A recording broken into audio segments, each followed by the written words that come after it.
Hello, everybody. Hello again. Today we're going to talk about whenever you're going to do a presentation, whether we recommend that you script it or not. For many people, it's a good idea to memorize, otherwise, they cannot navigate through their talk. Some of us, like myself, I don't generally memorize stuff. I cover certain specific points and then flow from it. But then again, I have a lot of practice doing this in front of a class or in front of an audience.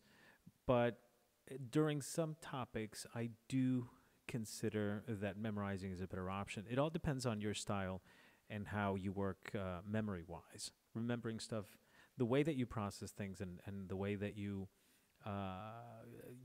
take the information from your brain is pretty much what's going to dictate what's your best method. So here's a couple of things that we need to consider whether you memorize a script when doing a presentation or not. So first off, the first question you need to ask yourself is what's the best option for you out of these two?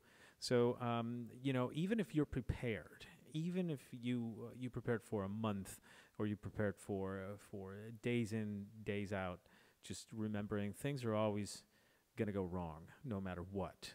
Sometimes you expect them to happen, or sometimes you don't. And, here's just a few of them. Here's just a few of the things that are definitely going to go wrong, whether you come prepared or not. So, in other words, you need to be prepared for chaos. You need to be prepared for things that you do not expect. Murphy's Law that says that everything that can happen will happen. And that's pretty much it. Out of the things that can happen, many of them can actually go wrong. So, the first one is that, of course, when you're doing a talk, your tone of voice puts the audience to sleep. If you talk in a monotone, people tend to be put off by that. So be careful. Try to play around with your voice. Whether sometimes you go really high up and you're happy and stuff, or sometimes you're serious, you lower your tone or your key of voice. Depends on what you're talking about and how you want to deliver it. You cannot talk about a happy thought and be talking down here and stuff, or be talking about a very deep or a dire, sad, tragic topic and be all super happy, because that's going to confuse people. But ideally, you do have to go up and down depending on what you're talking about. So never be monotone, because people are just going to forget who you are off the bat. Immediately after you get off the stage, people are going to forget what you're doing there, who you were, your face and stuff. And if you meet them out in the lobby of the place that you're doing the presentation, people are not going to recognize you, and that is probably going to be a major downer or probably an important lesson. But anyways, play around with your tone as much as you can. You cannot sound like you're reciting. People are going to start looking at you like, this man, like, who are you? What are you doing here? And why are you wasting my time? Remember that you do not want to sound like you are reciting something, because people are going to forget you, and they're going to forget the message that you want to give them. So be careful about that, okay? Now, consider all of these points that I'm making for you to make a decision on whether you're going to memorize or not. Another thing that might affect you is that you run out of time before you actually give your full message. Some of us go off on a tangent and just start talking about anecdotes and stuff like that. And, when you least think of it, you've reached your time limit, and you don't want that to happen. So if you're this kind of person, maybe you want to memorize your script. This is a big one. Let's say that you're talking and then all of a sudden a picture appears and you can't remember what that picture was for or what you had to say with it. That I've seen this happen way too many times with a bunch of presentations I've seen, and it's happened to me quite a bit, more than I would like to admit. So be careful. This talks more than memorizing or not memorizing. This talks about how prepared you are whenever you're going to do the talk. So be careful. Relate the images to your words. This is another one that you need to test out before you actually start. Sometimes the videos won't start. And that's because the system is slow, the computer is too saturated, or whatever the case might be.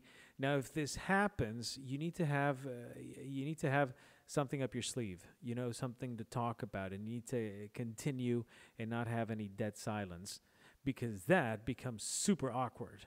Now, there is the rare occasion in which people tend to connect to that, and we're going to talk about that a little bit more up ahead. But people tend to connect to vulnerability.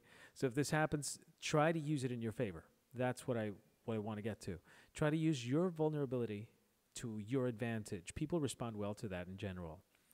Remember to make eye contact. That's quite important. If you do not make eye contact and you're just looking elsewhere, looking into the horizon, people are going to notice that. And eye contact is incredibly important for human connection.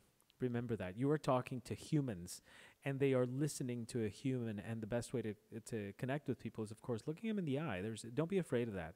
Of course, don't look at them with a challenging look look at them and let them look into you. Let them look into your feelings, into your soul, and let them know that you are, in fact, human.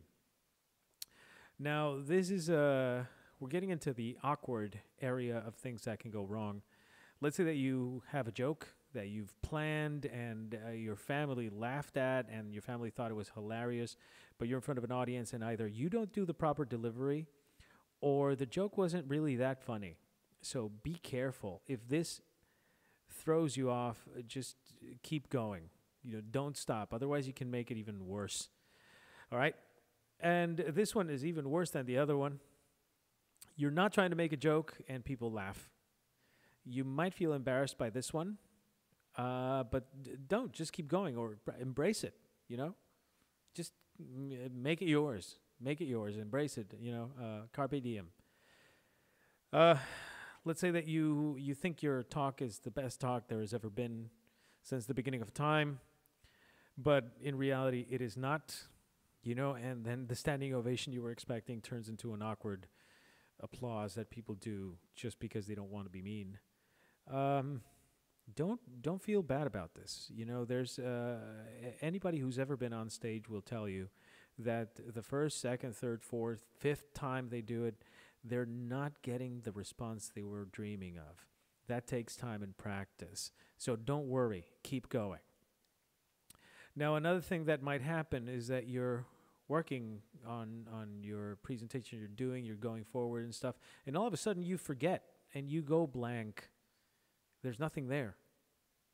And you stop awkwardly. You have to keep going. Now, this is something that it's bound to happen at some point.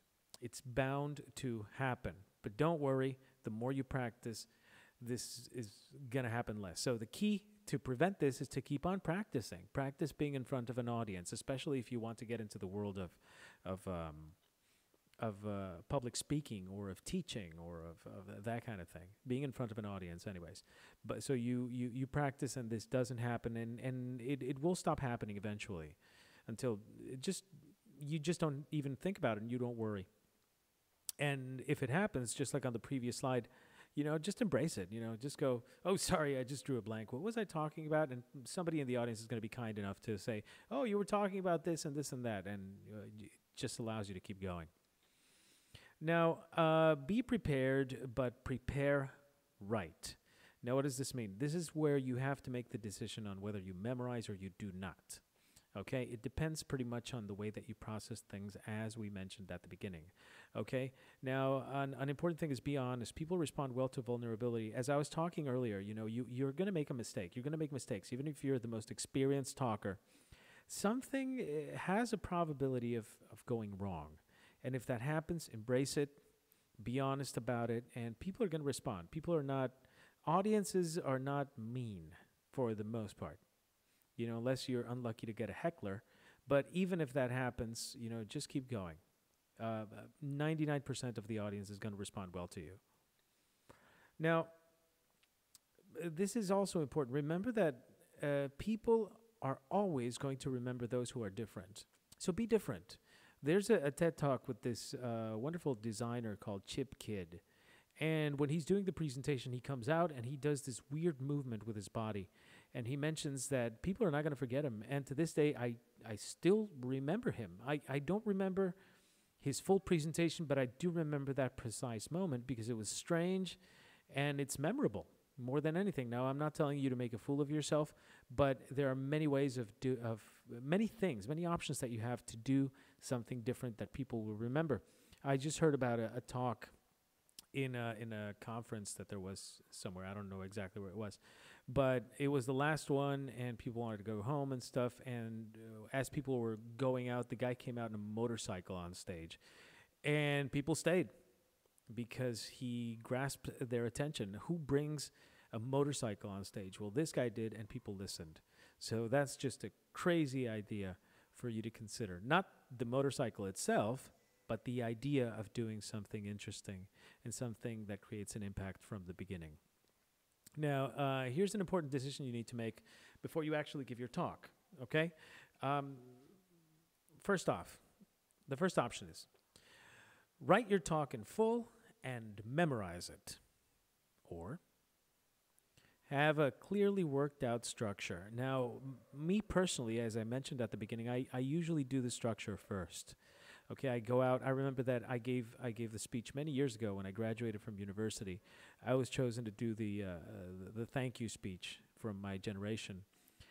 And I tried to write it a few times. I remember that I wrote a script and it didn't work out. Then I wrote it again. I wrote it, I think, 3 times, and then I just threw the paper away, and I just decided to do bullet points.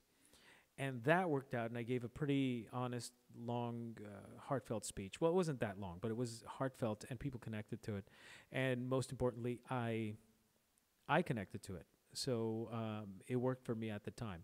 So make the decision on what works for you.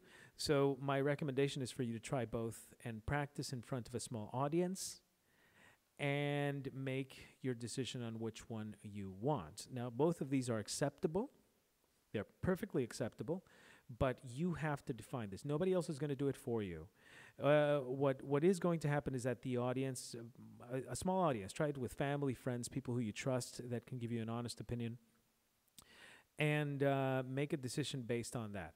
Okay, sometimes the perception we have of ourselves is not always the most proper, the most correct perception, the most accurate. That's the word I was looking for. It's not the most accurate perception there is. Usually, if you take the opinion from several people, not just from one, it tends to get closer to what's really going on with your presentation. So I do recommend you to do that. Okay, so thank you very much. I hope this was helpful. And go for it. Just go on and practice.